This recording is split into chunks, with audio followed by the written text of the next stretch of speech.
Hi again, Shotzi here. Now in the second installment of Second Mystery Person. As you can see, I've just wiped off completely the eyes.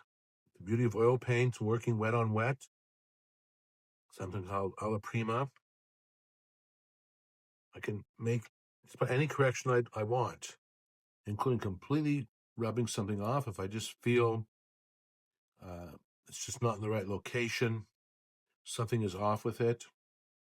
Get rid of it and do it again. I'm still trying to stay focused on larger shapes, not, avoiding the temptation to dive into detail. I know I don't have the structure where I want it to be, but I'm just trying to think of how things fit together. Where this one dark space goes and this other one. There, now I've wiped off the mouth. So I've indicated in earlier videos I've done, I seem to have a particular difficulty with mouths. But like I tell my students, if I persist and I'm patient, I'll get where I want to get. Putting in some light values, again, staying very loose, very rough. These are all estimates. As I've said very often, I see my paintings, especially the rendering portraits, as a series of consecutive estimates. Each time I hope to get a little closer to where I want to get. I know that I need to keep moving around a lot, focusing on the relationships between different zones. So I'm modifying a bit of the shape of the nose, the length of the nose. Where does the mouth go exactly? You can see I have very few lines. Mostly I'm doing shapes there, taking some off the chin. I feel like I had the chin a little too high up. So very easily just take something off of it. Getting a sense of where the light's coming from. And it's coming from the right or his left.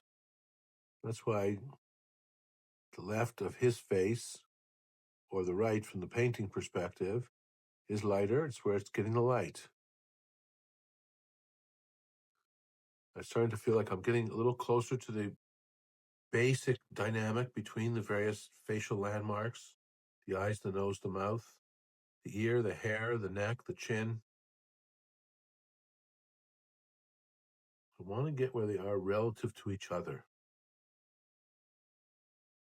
As I've said many times, it's that structure and the dynamic, the relationship that's much more significant in determining or achieving likeness than exactly an eye or a nose.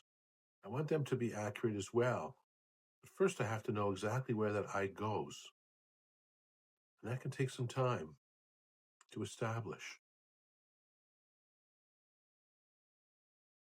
So I use the negative space in the background to bring things in. I've taken a fair bit off the chin.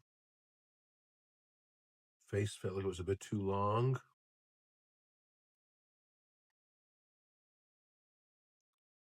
I feel like I'm moving closer to where I want to get, but still very much in that loose, rough stage, not ready for details. I'm still not satisfied I have the structure I'd like, the dynamic I'd like between the various parts.